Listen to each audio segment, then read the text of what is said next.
And now, live at 12.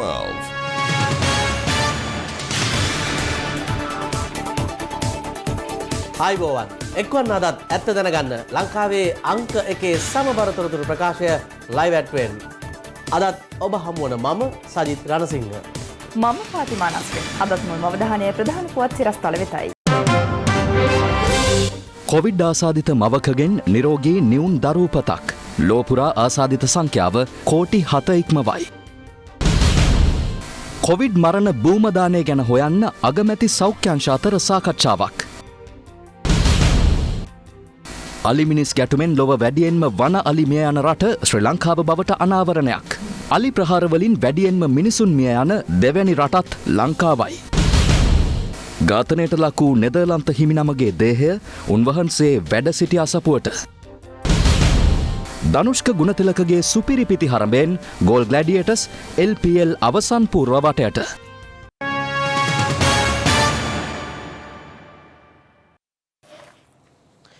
COVID-19 වෛරසයෙන් මිය යන පුද්ගලයන්ගේ මෘතදේහ භූමදානය කළ හැකි දැයි සොයා බැලීම සඳහා අග්‍රාමාත්‍ය මහින්ද රාජපක්ෂ මහතා සහ සෞඛ්‍ය නිලධාරීන් අතර විශේෂ සාකච්ඡාවක් ඊයේ පැවැත්වුණා. එහිදී අගමැතිතුමන් උපදෙස් ලබා දී තිබෙන්නේ COVID-19 වෛරසයෙන් මිය යන පුද්ගලයන්ගේ දේහයන් භූමදාන කිරීම සඳහා භූගත ජල මට්ටම ඉතා ගැඹුරු වියලි භූමියක් තෝරා ගන්නා ලෙසයි. අග්‍රාමාත්‍ය මහින්ද රාජපක්ෂ මහතා සහ සෞඛ්‍ය ප්‍රධානීන් අතර වූ විශේෂ සාකච්ඡාවක් පාර්ලිමේන්තුවේ අග්‍රාමාත්‍ය කාර්යාලයේදී පැවැත්වුණා. ඊයේ මෙම සාකච්ඡාව පවත්වා ඇත්තේ COVID-19 වෛරසයෙන් මිය යන පුද්ගලයන්ගේ මෘතදේහ භූමදානය කළ හැකිදැයි සොයා බැලීම සඳහායි. එහිදී අග්‍රාමාත්‍ය මහින්ද රාජපක්ෂ මහතා සෞඛ්‍ය අංශ වෙත උපදෙස් දී ඇත්තේ COVID-19 වෛරසයෙන් මිය යන පුද්ගලයන්ගේ දේහයන් භූමදානය කිරීම සඳහා සෞඛ්‍ය විශේෂඥයින්ගේ උපදෙස් අනුව භූගත ජල මට්ටම ඉතා ගැඹුරු වියලි භූමියක් තෝරා ගන්නා ලෙසයි. දැනට වෛරසෙන් මිය යන පුද්ගලයෙකුගේ දේහය තුළ දින 36ක් පමණ වෛරසය පවතින බව සෞඛ්‍ය බලධාරීන් මෙහිදී අග්‍රාමාත්‍යවරයා දැනුවත් කර තිබෙනවා. මෙම සාකච්ඡාවේදී සෞඛ්‍යයට බලපාන කරුණු වෙනුවෙන් ජාත්‍යාගම් වශයෙන් තීන්දුව తీරන ගැනීමට නොහැකි බව පෙන්වා දුන් අග්‍රාමාත්‍ය මහින්ද රාජපක්ෂ මහතා සෞඛ්‍ය මාර්ගෝපදේශ පිළිපැදීමට සියලු ජනවර්ගවල ජනතා සහාය අවශ්‍ය බවද මෙහිදී සඳහන් කළ බවයි අග්‍රාමාත්‍ය කාර්යාලය පවසන්නේ. ඒ සඳහා සහාය ලබා දෙන්නයි මෙම හමුවට පැමිණ සිටි මුස්ලිම් මන්ත්‍රීවරුන්ගෙන් අග්‍රාමාත්‍යවරයා විශේෂයෙන් ඉල්ලා තිබෙනවා. මේ අවස්ථාවට අමාත්‍යවරුන් වන අලි සබ්රි, පවිත්‍රාවන්‍ය ආරච්චි, රෝහිත අබේගුණවර්ධන සහ වාසුදේව නානායක්කාර යන මහත්ම මහත්මීන් පිරිසක් එක්ව සිටියා. COVID-19 වෛරසය ආසාදනය වූ මෙරට සමස්ත රෝගීන් සංඛ්‍යාව 30,612ක් දක්වා ඉහළ ගියා. ඊයේ වාර්තා වූ රෝගීන් 538 දිනත් සමගයි. මේ අතර ඊයේ දිනේදීත් ආසාදිත මරණ දෙකක් මෙරටින් වාර්තා වූ අතර සමස්ත මරණ සංඛ්‍යාව 146ක් දක්වා ඉහළ ගියා. COVID-19 ආසාදනය වූ කොළඹ දෙක ප්‍රදේශයේ පදිංචි 66 හැවිරිදි කාන්තාවක් හෝමාගම මූලික රෝහලේ ප්‍රතිකාර ලබමින් සිටියදී ඊයේ දිනේදී ජීවිතක්ෂයට පත් වුණා. මරණයට හේතුව ලෙස දක්වා ඇත්තේ COVID-19 නිසා ඇති වූ හෘදයේ ආසාදනයක්. මේ අතර වැලිගම ප්‍රදේශයේ පදිංචි 54 හැවිරිදි කාන්තාවක්ද හෝමාගම මූලික රෝහලේ ප්‍රතිකාර ලබමින් සිටියදී ඊයේ ජීවිතක්ෂයට පත් වුණා. ඩුබායිහි සිට පැමිණ නිරෝධායනය වෙමින් සිටියදී වෛරසය ආසාදනය වී ඇති බවට හඳුනා ගැනීමෙන් අනතුරුව ඇය හෝමාගම මූලික රෝහලට ඇතුළත් කර තිබූ අතර මරණයට හේතුව ලෙස දක්වා තිබුණේ වකුගඩු රෝගී තත්ත්වයේ උත්සන්න වීම සහ COVID-19 නියුමෝනියා තත්ත්වයයි. ඊයේ වාර්තා වූ මෙම මරණ දෙකත් සමග මෙරටින් වාර්තා වන සමස්ත කොවිඩ් ආසාදිත මරණ සංඛ්‍යාව 146 දක්වා ඉහළ ගියා. මේ අතර දින 20ක් වයසැති බිලිඳෙකු මිය යාමේ සිද්ධියක් පසුගිය 8 වෙනිදා වාර්තා වූ අතර එම බිලිඳාටද COVID-19 වෛරසය ආසාදනය වී ඇති බවට හඳුනා ගත්තා. ස්වර්ණවාහිනී පත්තරේ වැඩසටහනට එක් වෙමින් රිජ්වේ ආර්ය ළමා රෝහලේ අධ්‍යක්ෂ විශේෂඥ වෛද්‍ය ගුරුසිංහ විජේසූරිය මහතා ඊයේ සඳහන් කළේ එම බිලිඳාගේ සිරුර බහර නොගැනීමට දෙමව්පියන් ඉදිරිපත් නොවීම හේතුවෙන් රජයේ වියදමින් අවසන් කටයුතු සිදු කිරීමට පියවරගත් බවයි. මේ සම්බන්ධයෙන් ස්වර්ණවාහිනිය සමග එම බිලිඳාගේ පියාද අදහස් පළ කළා. ඩොක්ටර් ස්වර්ණවාහිනියට කියලා තිබ්බ ළමයව බාර ගන්න කවුරුත් ආවේ නැහැ කියලා. මම ළමයව රෝහලට ගෙනිච්චේ 7 වෙනිදා රෑ 10:30ට වගේ. ප්‍රවෘත්තිවලට ඩොක්ටර් කියනවා ළමයව බාරගත්තේ 4ට කියලා. අපි ළමයව රෝහල්ගත කළේ කලින් දවසේ රෑ 10:30ට. අපිට පාස් කාඩ් එක දුන්නේ රෑ 12ට විතර. ඒකේ දිනේ තියෙන්නේ 8 වෙනිදා කියලා. අපි 6ට විතර රෝහලට ගියාම ඩොක්ටර් කිව්වා අත්සනක් තියන්න කියලා. අපි ඒ වෙලේ ඇහැව්වා අපිට ළමයව බාර දෙන්න නේද අත්සන ගන්න කියලාත්. ඩොක්ටර් කිව්වා ළමයව දෙන්න බෑ අත්සන තියලා යන්න කියලා. PCR එකක් එක්ක එන්න අපි ගොඩාක් උත්සාහ කරද්දී පොලිසිය ගෙදරට ඇවිත් මරණ සහතිකයක් දීලා ගිහින් තිබ්බා. කොවිඩ් පොසිටිව් කියලා රිපෝට් එකකුත් ඒකේ තිබුණා. කිසි ප්‍රශ්නයක් වෙන්න හොඳ නැහැ කියලා අපි ගෙටම වෙලා හිටියේ. අපි ළමයාව බාර ගන්න ගියේ නැහැ කියන එක වැරදි. අපේ ළමයාව අපි බාර ගන්නේ නැතුව ඉන්නේ කොහොමද? එයාව බාර දුන්නේ නැහැ. මෙම එල්ලවෙන චෝදනා සම්බන්ධයෙන් අද පෙරවරුවේ ස්වර්ණවාහිනී පත්තරයේ වැඩසටහන හරහා යළිත් වරක් අප විමසා බැලුවා. කිසිදු පාර්ශ්වයකට මේ කාරණාවෙන් අගතයක් නොවන්න ඔවුන්ට ඔවුන්ගේ අදහස් පළ කරන්න තියෙන අයිතිය අපි සුරක්ෂිත කරන්න ඕනේ.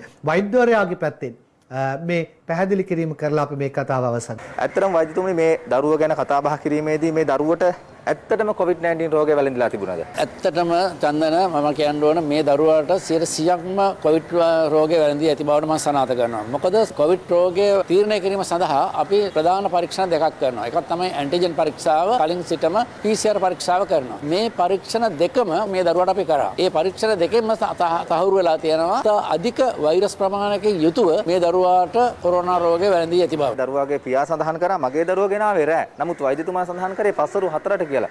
ඇයි ඔබතුමා එවැනි ප්‍රකාශයක් කරන්නේ? නෑ පස්වරු 4ට කියලා මාගේ පස්වරු 4ට තමයි දරුවා මිය ගියේ. වෛද්‍ය දරිසත්කාර ඒකයකට දරුවා ගෙනහිලා තියෙන්නේ උදෑසන 4:05ට. ඔවුන් රාත්‍රී කාලයේදී රෝහලට 11 ගානකට ඇවිල්ලා තියෙනවා. ඒක ඇත්ත. ඒ දරුවා ඉතාමත් අසාධ්‍ය තත්ත්වයේ හිටපු නිසා PCU කියලා එකකයක් යන ඒ ඒකකයේ තමයි දරුවා රඳවාන තියලා තියෙන්නේ. මේ දරුවා රෝහලට බාර දුන්නාට පස්සේ අදාළ ප්‍රතිකාර සියල්ලම කරා.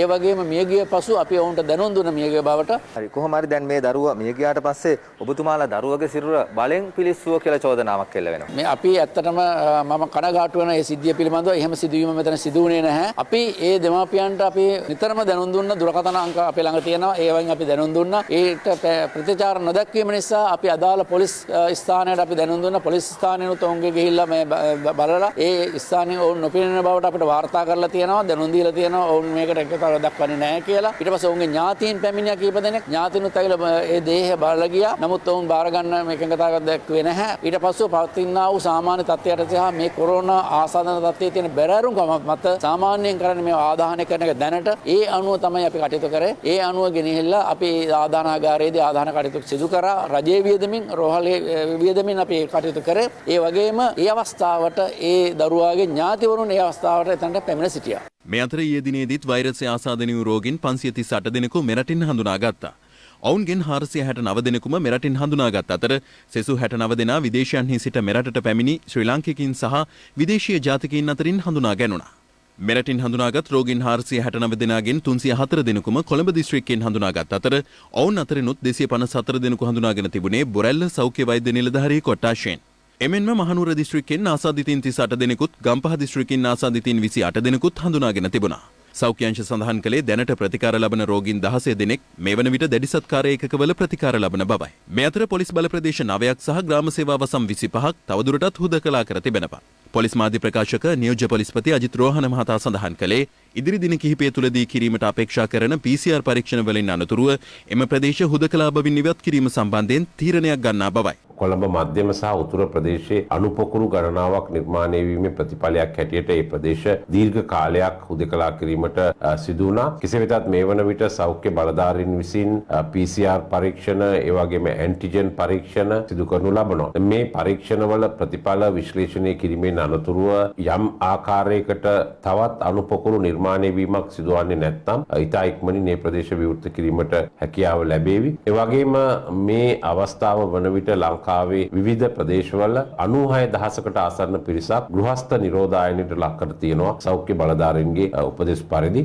මෙයින් 14,000කට ආසන්න පිරිසක් ගෘහස්ත නිරෝධායනයට ලක් කර තිබෙන්නේ ගම්පහ දිස්ත්‍රික්කයේ ආශ්‍රිතව. මේ අතර COVID-19 ආසාදිත ගර්භණී මවක් නියුන් දරුවන් බිහි කළ පුවතක් නැගෙනහිර කොළඹ මූලික රෝහලින් වාර්තා වුණා. අවුරුදු 23ක් වයසේදී එම කාන්තාව වෛරසය ආසාදනය වීම හේතුවෙන් නැගෙනහිර කොළඹ මූලික රෝහලට ඇතුළත් කර තිබූ අතර පසුගිය ඉරිදා ඒ දරුවන් බිහි කළ බව වෛද්‍යවරු සඳහන් කළා.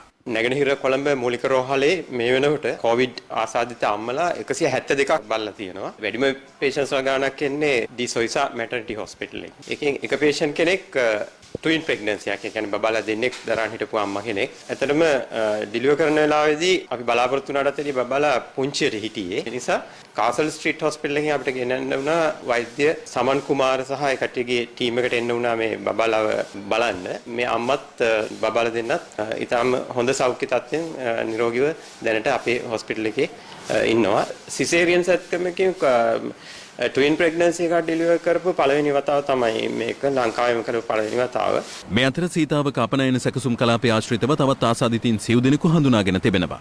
ඒ අනුව එම අපනයන සැකසුම් කලාපයෙන් වාර්තා වන සමස්ත ආසාදිතයින් සංඛ්‍යාව 89ක් දක්වා ඉහළ ගියා. මේ අතර හංවැල්ල නිරිපොළ ප්‍රදේශයේ පදිංචි පුද්ගලයෙකුට COVID-19 වෛරසය ආසාදනය වී ඇති බවට හඳුනාගෙන තිබෙනවා. ඔහු කොළඹ නැවතටාකාංගනයේ සේවය කළ එක් වන අතර ඔහුගේ පවුලේ සමාජිකින් සියලු දෙනා ස්වයං නිරෝධායනයට යොමු කිරීමට පියවර ගත්තා.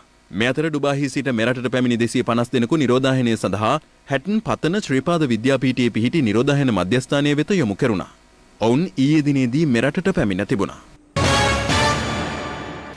2021 වසර සඳහා වන අයවැය යෝජනාවලියට ඊයේ පාර්ලිමේන්තුවේ අනුමැතිය හිමි වුණේ 3/2කට වැඩි බහුතරයකින්. ඉන් අනතුරුව අයවැය පිළිබඳව මැති ඇමතිවරුන් මෙලෙස අදහස් පළ කළා. අපි නැවත 3/2ක බලයක් සහිතව අයවැය සම්මත කරා. මේ ඉදිරිපත් කරපු අයවැයට අපේ රටේ අනාගතයේ ගොඩනැගීම සඳහා පැහැබර බලාපොරොත්තුවක් තියෙන කිසිම කෙනෙකුට විරුද්ධ වෙන්න බෑ. මේ අයවැය සෞභාග්‍ය දැක්ම ප්‍රතිපත්ති ප්‍රකාශයට නියමාකාරව අනුකූලව ඉදිරිපත් කරපු ඉතාමත්ම බුද්ධිමත් අයවැයක්. අයවැය සම්මත කරගත්තා ඉතින් ආණ්ඩුවට 3/2 තියෙන නිසා. හැබැයි ඉතින් රටේ ජනතාවට නම් සහනයක් නැහැ. ලබන අවුරුද්දේ මං හිතන්නේ මේ කොවිඩ් ප්‍රශ්නෙත් විසඳෙයි බොහොම ඉක්මනට මේ එන්නතක් ඇවිත් තියෙන හින්දා ඒක අපිටත් ලැබෙයි. ඉතින් මං හිතනවා ලබන අවුරුද්දේ අපිට ඇත්තටම ලොකු වෙනසක් කරන්න පුළුවන් වෙයි රටේ කියලා. මේ අයවැය තුල කිසිම ජනතාවට සහනයක් දැක්කේ නැහැ. එකම දේ කියන්නේ ආණ්ඩුව ෆේල්. හැබැයි අපි ආයෙත් පාරක් දෙනවා ආණ්ඩුවට ලියන්න විභාගයේ කළ පාස් වෙන්න කියලා ඉල්ලීමක් කරනවා. බදු වලින් අඩු වෙච්ච ජනතාවට සහන දුන්නා. ඒ වගේම වැඩ කරන රටක් නිර්මාණය කරන්නට ක්‍රියාත්මක වෙන අයවැයක් හැටියටයි අපි දකින්නේ. ඊටාම ජනතාවාදී අයවැයක් ඉදිරිපත් කරලා තින්නේ. ඒ ජනතාවාදී අයවැය ප්‍රතිඵලය ජනතාවට ඉදිරියේදී බලා ගන්න පුළුවන්කම ලැබෙනවා. විශේෂයෙන්ම අපි දේශීයත්වයේ මුල් කරගත්තු ඒ වගේම දේශීය වැඩපිළිවෙලක් එක්ක අපි ඉදිරියට ශක්තිමත්ව යන අයවැයක් අද ඉදිරිපත් කරලා තියෙනවා. ලෝකයට පාලම් හොදන්න ඕන කාලෙක ලෝකෙට රටේ ආර්ථිකය විවර කරන්න ඕන කාලෙක රට වටේ තාප්ප වැදලා මං හිතන්නේ රට ආපස්සට ගෙනියන්න තමයි මේ අය කටයුතු කරමින් ඉන්නේ. අපිට අවශ්‍ය වෙන්නේ අපේ රටේ දේශීය ආර්ථිකය ගොඩ ගන්න. දේශීය ආර්ථිකය ගොඩ ගන්න බෑ මොවුන් විශ්වාස කරන ක්‍රමයට. මේගොල්ලෝ කියනවා අපිට ප්‍රශ්නයක් නෑ ණය ගෙවන්න පුළුවන්. අපි ඩොලර් ණය ගෙවලා දාලා සල්ලි අච්චු ගහලා රුපියල් ණය වලින් මේක කරනවා. ඒක නිකන් මේ අහසේ තරණ මාලිගා විතරයි. අපි බොහොම පැහැදිලිව කිව්වා අපි මේක අනිවාර්යයෙන්ම මේකෙන් රට ගොඩ දාන්න අපි පුල් අඩියරේ කරගෙන යනවා. අනිත් එක අපේ සැලසුම ඉතාමත්ව පැහැදිලි. ඉතින් ඒ නිසා දැන් අපිට තියෙන්නේ වැඩ කටයුතු කරගෙන යන්න විතරයි. ඉතින් ඉතාමත්ව හොඳින් ජනතාවත් ඒකට මම හිතන ප්‍රතිචාර දක්වලා තියෙනවා. ඉතින් වැඩි කාලයක් යන ඉස්සරටින් ජනතාව දකීවි අපේ වැඩ පිළිවෙල. මේකට දැන් මුදල් ටික හොයාගන්න විදියක් ඔබතුමාට මොකක්ද හොඳ වැඩ පිළිවෙලක් තියෙනවා? අපි මේකට තරම් මාරු තැන්වලදීත් මුදල් හොයාගෙන තියෙනවා. අපි ඉදිරියේදීත් මුදල් හොයාගන්නවා. අපිට ඒක කොච්චර ලොකු අභියෝගයක් හැටියට පෙනුනත් සමහරක් අය ඉතින් කියනවා මේක වෙන්නේ නැහැ අරක වෙන්නේ නැහැ කියලා. අපි ඒක කොහොම හරි කරනවා. සෞඛ්‍ය ශේෂ්ත්‍රය සඳහා මෙවර අයවැයෙන් වෙන් කර ඇති මුදල කිසිසේත් ප්‍රමාණවත් නොවන බවට විපක්ෂය චෝදනා කරනවා. විපක්ෂයේ මන්ත්‍රීවරයන් මේ චෝදනාව කළේ මෙවර රතුයිර දේශපාලන සංවාදයේ සමග එක්වෙමින්. රතුයිර දේශපාලන සංවාදයේ සඳහා විපක්ෂය වෙනුවෙන් ආචාර්ය හරිනි අමරසිංහ සහ රෝහිණී කවිරත්න සහභාගී වූ අතර ආණ්ඩු පක්ෂය වෙනුවෙන් සහභාගී වුණේ කෝකිලා ගුණවර්ධන සහ ගීතා කුමාරසිංහ යන පාර්ලිමේන්තු මන්ත්‍රීවරයන්.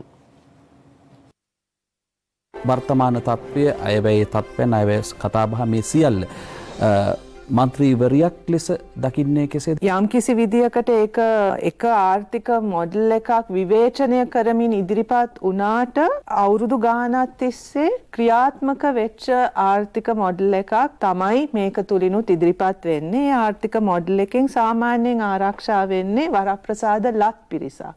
බහුතර ජනතාවට ඇත්තටම මේකෙන් ලැබෙන සහනය අඩුයි. විශේෂයෙන්ම අපි දකින්නේ එන අවුරුද්දේ අවශ්‍යම ශේෂ්ත්‍ර වෙන්නේ අධ්‍යාපනය හා සෞඛ්‍ය, පොදු සහ සමාජ ආරක්ෂණය කියන දේවල්. ඔය තුනට තමා අපි දකින විදියට එන අවුරුද්දේ අවදානම වැඩියෙන්ම යා යුත්තේ. නමුත් ඒක නෙවෙයි අපි දකින්නේ. ඒ බලාපොරොත්තු වන වෙනස අපි මේ අයවැයෙන්නම් දකින්නේ. අභියෝග ගණනාවක් අපි ඉදිරියේ තිබෙනවා. නමුත් ඒ අභියෝග ජයගත හැකි අයවැයක් නෙමෙයි මේ ඉදිරිපත් වෙලා තිබෙන්නේ. වැඩිම මුදලක් වෙන් කරලා තියෙන්නේ සෞඛ්‍යයට තමයි අපි ආරක්ෂක අමාත්‍යාංශයෙන් එහා පැත්තට ගියාට පස්සේ 20යි 21 කියලා කියන්නේ මේ රටේ ජනතාවගේ සුබදායි ගමනක ආරම්භය කියලා මම විශ්වාස කරනවා. ඉදිරි වසර කිහිපය යනකොට මම හිතනවා අපේ රට නැවතත් කඩන් වැටුණු ආර්ථිකය ගොඩනගලා යහපත් තැනකට යන්න අපිට සෞභාග්‍ය දැක්ම තුල පුළුවන්කම තියෙනවා කියලා. මෙතුමිය මතු කරන්නේ සෞභාග්‍ය දැක්මේ නිවැරදි ගමන පටන් ගන්න 2021 කියලා. 2021 පටන් ගන්න ඒ සඳහා සුදුසු අයවැයක් තියෙන්න ඕනේ. අද මේ රට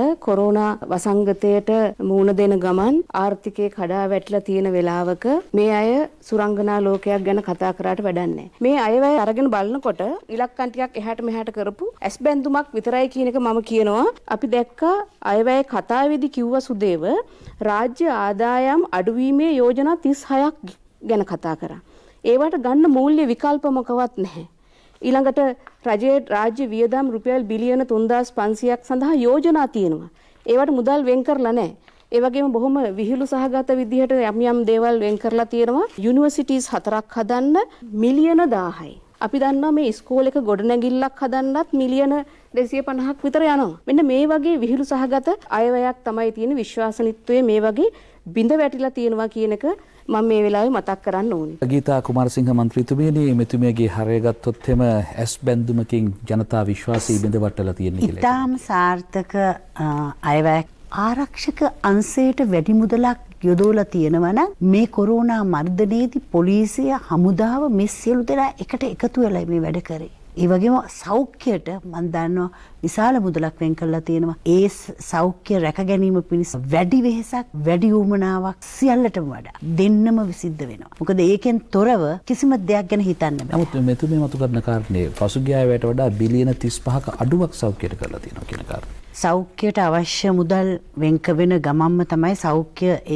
මේ කොරෝනා මර්ධනයට තමයි මේ වැඩිපුරම මම හිතන්නේ මේ මුදල වැය වුණේ. ඒ කොරෝනා මර්ධනය තුළින් කොරෝනා වලින් ජීවන සටනට ජනතාව ගොඩක් අය පත් වෙලා තිබ්බ ජීවත් වෙන.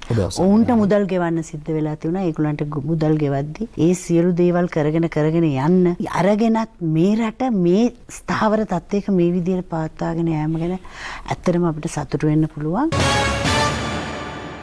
තවත් දේශීය පුවත් කිහිපයක් වෙතයි දැන් අවධානය. විවිධ ආගමික දේශකයන් දේශන පවත්වා සෞදි අරාබියේ ජීවත් වන ශ්‍රී ලාංකිකයන් තුළ ආකල්පමය වෙනසක් ඇති කිරීමට කටයුතු කරන බව සමස්ත ලංකා ජමියාතුල් උලමා සංවිධානයේ සභාපති රිස්වි මුෆ්ති මහතා පවසනවා. පාස්කු ප්‍රහාරය සම්බන්ධයෙන් විමර්ශනය කෙරෙන ජනාධිපති පරීක්ෂණ කොමිසම හමුවේ ඊයේ සාක්ෂි ලබා දෙමින් ඔහු මේ බව සඳහන් කළා. මේ අතර පාස්කු කොමිසමට සාක්ෂි දීමට පැමිණි සමස්ත ලංකා ජමියාතුල් උලමා සංවිධානයේ සභාපති රිස්වි මුෆ්ති මහතා කොමිසමේ සමාජිකයන්ට තෑගි ලෙසගෙන වටලප්පන් බඳුන් පිළිගැනීම කොමිසම ඊයේ ප්‍රතික්ෂේප කළා.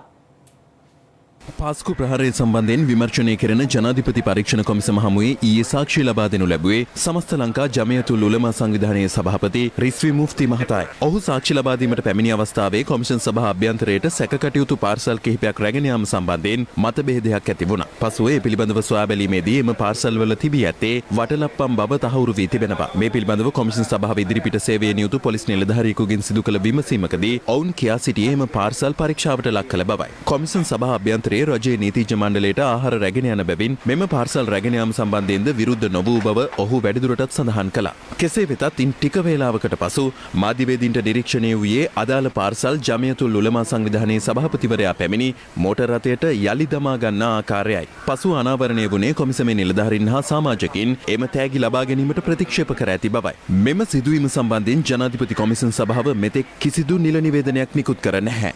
මේ අතර කොමිසම් සභාව හමුවේ සාක්ෂි ලබා දීමට කැඳවා තිබූ සමස්ත ලංකා ජමියතුල් උලමා සංවිධානයේ සභාපති රිස්වි මුෆ්ති මහතාගෙන් සෞදි අරාබියේ ජීවත් වන ශ්‍රී ලාංකිකයින් කණ්ඩායමකට ඉස්ලාමීය දේශිකයෙකු විසින් කිසියම් දේශනයක් සිදු කරමින් සිටින අයුරු දැක්වෙන වීඩියෝවක් පෙන්වමින් ප්‍රශ්න කෙරුණා. එම දේශකයා විසින් ශර්යා නීතියට අදාළ කරුණු කිහිපයක් පැහැදිලි කරමින් සිටින බව නිරීක්ෂණය කිරීමෙන් අනතුරුව රජයේ ජ්‍යෙෂ්ඨ අධිනීතිඥවරිය සාක්ෂිකරුගෙන් ප්‍රශ්න කළා. සාක්ෂිකරු අදාළ දේශකයා ශ්‍රී ලංකාවේ ශරියා නීතිය ක්‍රියාත්මක කිරීම ගැන පැහැදිලි කරන්නේද? ස්වාමීනි, දේශකයන් විසින් දෙන ඒ වගේ සුළු දේවල් මගින් විශාල වෙනසක් සිදු කළ නොහැකි. නමුත් රටේ මුස්ලිම් ජනතාවට පමණක් නෙමෙයි සෑම ආගමකටම අදාළව එකම නීතියක් තිබිය යුතුයි. එමෙන්ම පාසල් පෙළපොත් විෂය නිර්දේශයන් සහ ඇතැම් ප්‍රකාශනවල සඳහන් යම් යම් අන්තවාදී කරුණු පිළිබඳව විමසූ විට සාක්ෂිකරු කියා සිටියේ ඒවායේ යම් අහිතකර දෙයක් තිබේ නම් සංශෝධනය කිරීමට පියවර ගත යුතු බවයි. නමුත් එය සියලු ආගම් සම්බන්ධයෙන් එක සමානව කළ යුතු අතර ඉස්ලාමයට පමණක් සීමා නොවිය යුතු බවයි සාක්ෂිකරු පැවසුවේ. අලිමිනිස් ගැටුම හේතුවෙන් ලෝකයේ වැඩිපුරම අලිමරණ සිදුවන රට ශ්‍රී ලංකාව බව රාජ්‍ය ගිණුම්කාරක සභා රැස්වීමේදී අද අනාවරණ වුණා. එමෙන්ම අලිමිනිස් ගැටුමෙන් ලෝකයේ දෙවන මිනිස් මරණ සිදුවන රට වන්නේද ශ්‍රී ලංකාවයි. මේ පිළිබඳව රාජ්‍ය ගිණුම්කාරක සභාවේදී ඊයේ පුළුල් ලෙස සොයා බැලුණා. අලිමිනිස් ගැටුම මේ වන විට ප්‍රබල ගැටලුවක් බවට පත්ව ඇති අතර ඒ සඳහා විසඳුම් ලබා දීමට වනජීවී දෙපාර්තමේන්තුව ඇතුළු අදාළ ආයතන එක්ව කාර්යක්ෂම වැඩපිළිවෙලක් ක්‍රියාත්මක කළ යුතු බව කමිටුවේ සභාපති මහාචාර්ය තිස්ස විතාරණ මහතා කෝපා කමිටුව හමුවේ අවධාරණය කර තිබෙනවා. වසර 60ක කාලයක් තුළ අලිමිනිස් ගැටුම විසඳීමට උත්සාහ කළද කිසිදු ප්‍රගතියක් මෙතෙක් ලබා නොමැති අතර සිදුව ඇත්තේ මේ තත්ත්වයේ වැඩිවීමක් බවද මෙහිදී අනාවරණ වුණා. ඒ හේතුවෙන් විසඳුම් සෙවීම සඳහා නව ප්‍රවේශයක් ඔස්සේ ක්‍රියාත්මක විය යුතු බවයි පෙන්වා දී ඇත්තේ. එය අනෝද්ගත වන ගැටලු නිරාකරණය කිරීමට අදාළ සියලු ආයතන සමග ජාතික සම්බන්ධීකරණ කමිටුවක් ඉතා කඩිනමින් පිහිටුවන ලෙස කෝපා කමිටුව වනජීවී සංරක්ෂණ දෙපාර්තමේන්තුවට නියෝග කර තිබෙනවා. අලිමිනිස් ගැටුම් පාලනයට සාර්ථක ක්‍රමයක් ලෙස හඳුනාගත් අලිවැට 2016 වසර වන විට කිලෝමීටර් 4211ක් පුරා ඉදිකළද නිසි ලෙස නඩත්තු නොවීමෙන් කෙටි කලක් තුළ අක්‍රිය වීම බලවත් ගැටලුවක් බව හඳුනාගෙන තිබෙනවා. අලිවැට නඩත්තුවට වසරකට වැය කරන මුදල රුපියල් මිලියන 86ක්. ශ්‍රී ලංකාවේ අලිමිනිස් ගැටුම් හේතුවෙන් වසරකට සාමාන්‍යයෙන් අලි ඇතුන් 272ක් ජීවිතක්ෂයට පත්වනවා. ඒත් 2019 වසර තුලදී අලි ඇතුන් 407 දෙනෙකු මිය ගොස් තිබෙනවා. මෙම ගැටුම් හේතුවෙන් වාර්ෂිකව ජීවිතක්ෂයට පත්වන පුද්ගලයන් සංඛ්‍යාව 85ක් වුවද ඉකුත් වසරේදී මිය ගොස් ඇති පුද්ගලයන් සංඛ්‍යාව 122ක්. මේ අතර මේ මාසයේ ගෙවුණු දින 9 තුලදී පමණක් අලින් 2 දෙනෙකු මිය ගොස් පුද්ගලයන් 2 දෙනෙක් ජීවිතක්ෂයට පත්ව තිබෙනවා. මැදිරිගිරිය පේරමඩු ප්‍රදේශයේදී ගොවිතැන් කටයුතු නිමා කොට යතුරු පැදියකින් තම නිවස බලා ගමන් කරමින් සිටි අඹුසෙමියෝලක් වනාලි පාර දීමෙන් ජීවිතක්ෂයට පත් වුණේ පසුගිය දෙවැනිදායි. බකමුණ සිරිකඳුආය ප්‍රදේශයේ ගොවින්ගේ කුඹුරු සියල්ල පසුගිය 4 වෙනිදා වනාලි විසින් විනාශ කොට තිබුණා. එදිනම අලුයම තිස්ස මාතර ප්‍රධාන මාර්ගයේ හම්බන්තොට කටුවැව ප්‍රදේශයේදී ටිපර් රථයක ගැටි අලි පැට වැක්මිය ගියා. එම ස්ථානයේදීම අද අලුයම තවත් අලි පැටවෙක් මෙලෙස මිය ගොස් සිටියා. ඒ වාර්තා වන්නේ මසක් තුල එකම ස්ථානයකදී සිදු දෙවැනි වන අලි මරණය ලෙසයි. මේ අතර ඊයේ දිනේදී ඉසෙද්දී ඇලට වැටුණු වන අලින් 2 දෙනෙකු ප්‍රදේශවාසීන් සහ වනජීවි නිලධාරීන් එක්ව බේරා ගනු ලැබුවා. අභිරහස් ලෙස මියගිය නෙදර්ලන්ත ජාතික පූජ්‍ය ජිනවංශ හිමියන්ගේ අවසන් කටයුතු අද කිරිමැටිය සුසාන භූමියේදී සිදු කිරීමට නියමිතයි. උන්වහන්සේගේ දේහය පිළිබඳ පශ්චාත් මරණ පරීක්ෂණය ඊයේ පස්වරුවේ සිදු කරනු අතර එහිදී හිමිනමගේ සිරුරු කොටස් වැඩිදුර පරීක්ෂණ සඳහා වෛද්‍ය පර්යේෂණ ආයතනයට යොමු කිරීමට ගාල්ල කරාපිටිය රෝහලේ විශේෂඥ අධිකරණ වෛද්‍යවරිය පියවර ගනු ලැබුවා. රත්ගම කටුදම්පේ පොල්ගස්දුව ආරණ්‍ය සේනාසනයේ වැඩවිසූ පූජ්‍ය ජිනවංශ හිමියන් පසුගිය 5 වෙනිදා සිට අතුරුදන්ව තිබුණා. ඒ පිළිබඳ රත්ගම පොලිසියට ලද තොරතුරක් මත පොලිස් කණ්ඩායම් 4ක් විමර්ශන සිදු කළ අතර එහිදී ආරණ්‍ය සේනාසනයේ අසල කලපුවේ තිබී හිමිනමගේ දේහය සොයා ගැනීමට පොලිසියට හැකි වුණා. දේහය සොයාගන්නා විටත් හිමිනමගේ පාදයේ ගලක් ගැටගසා දියේ ගිල්වා තිබූ බැවින් ඒ ඝාතනයක් බවටයි පොලිසිය සැකපල කළේ.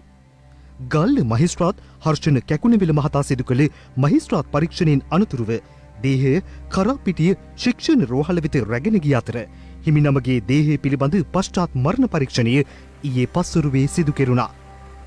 පශ්චාත් මරණ පරීක්ෂණය සිදු කළ ගාල්ල කරාපිටිය රෝහලේ විශේෂඥ අධිකරණ වෛද්‍ය ජානකී වරුසැහැන්දි මහත්මිය සිරුරු කොටස් වැඩිදුර පරීක්ෂණ සඳහා වෛද්‍ය පරීක්ෂණ ආයතනයේ වෙත යොමු කිරීමට විවෘත තීන්දුවක් ලබා දුන්නා. පූජ්‍ය ජිනවංශ හිමියන්ගේ දේහය ඊයේ රාත්‍රියේ උන්වහන්සේ වැඩවිසූ පොල්ගස්දුව ආරණ්‍ය සේනාසනයේ වෙත රැගෙන ආවා. අපවත් වී වදාළ ජිනවංශ හිමියන්ගේ දේහය පිළිබඳ අවසන් කටයුතු අද පස්වරුවේ කිරිමැටිය සුසාන භූමියේදී සිදු කිරීමට නියමිතයි. 35 වසරක පැවිදි දිවියකට හිමිකම් කී උන්වහන්සේ අපවත් වන විට 59 වෙනි වියෙහි පසු වුණා.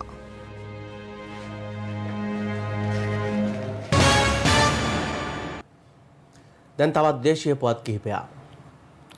COVID-19 ව්‍යසනය හමුවේ පීඩාවට පත් වූ ජනතාවට සරණක් වන්නට ස්වර්ණවාහිනියේ ස්වර්ණශ්‍රී සත්කාර වැඩසටහන හරහා පසුගිය දින කිහිපයේම නොයෙක් ප්‍රදේශ වෙත අපගමන් කළා. ඒ සඳහා ශ්‍රී ලංකා ටෙලිකොම් සහ මොබිටෙල් ආයතනයන්හි පූර්ණ දායකත්වයේ හිමි වූ අතර අදත් අපේ පීඩාවට පත් වූ ජනතාව වෙනුවෙන් සහන සැලසීමට බොරැල්ල ගෝතමීපුර ප්‍රදේශයට ගියා. කොවිඩ් ව්‍යසනය හමුවේ පීඩාවට පත් ජනතාවට සරණක් වන ස්වර්ණ ශ්‍රී සත්කාර වැඩසටහනේ කණ්ඩායම ශ්‍රී ලංකා ටෙලිකොම් සහ මොබිටෙල් ආයතනයේ නිලධාරීන් සමග ගෝතමීපුර ප්‍රදේශයට ගියා. එම ප්‍රදේශයේ ජනතාවට අවශ්‍ය වියලි ආහාර ද්‍රව්‍යද රැගෙනයි.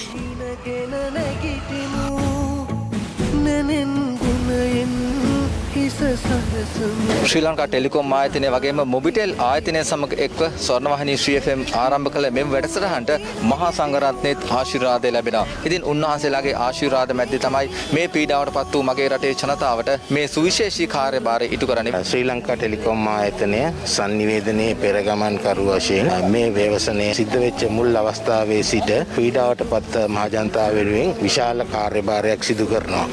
ඒකම අපි මේ කාර්යයට ඔබතුමන්ලා සමග ස්වර්ණවාහිනිය සමග සම්බන්ධ වන ශ්‍රී ලංකා ටෙලිකොම් ආයතනය මොබිටෙල් ආයතනයත් එකට එකමුතුව අපි මේ සත්කාරය කරනවා. අපේ යුතුයකම තමයි වගේ යුතු ආයතනයක් හැටියට ජනතාවට ජීවත් වීමට අවශ්‍ය කරන සහන ලබා දෙන්න. ඒ නිසා අද අපේ කාර්යය වන්නේ ශ්‍රී ලංකා ටෙලිකොම් මොබිටෙල් සහ ස්වර්ණවාහිනිය එක්ව මේ උදව්වක් අවශ්‍ය වෙන ජනතාවට ඒ උදව්ව සත්කාරය කරන්න.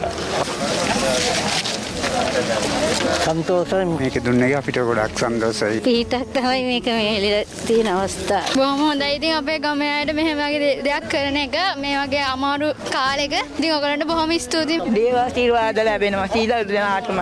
මේ වගේ දෙයක් කරන එක කොච්චර ලොකු දෙයක් පිනක්ද? මේ කරපු උදව් ගොඩක් වටිනවා. මං හිතන්නේ මේක තමයි පළවෙනි වතාවට හම්බුනේ. ඒ නිසා ගොඩක් ස්තුතියි. ඉතින් කාටවත්ම හම්බුනේ නැහැ මං හිතන්නේ. ඔයගොල්ලෝ තමයි පළවෙනි වතාවට මේක කරේ. ඒ නිසා ඔයගොල්ලන්ට ගොඩක් ස්තුතියි. මේ දෙන දේ ලොකු දෙයක් අපි ගොඩාක් පින් කියලා අපි ඉල්ලනවා. දුන්නා වූ සෑම කෙනාටම උදව් වුණා වූ සෑම කෙනාටම ස්තුතිවන්ත වෙනවා මොනවද දෙවියන් වහන්සේගේ කරුණාව ලැබේවා කියලා යාත්‍රා කරනවා. සන්තෝෂයි ගොඩක් පින් තිදෙනවානේ. දාතිය වහන්සේ බලන්න නැති වැඩ කරනවා. විශාල පිනක් පුතේ මේවා.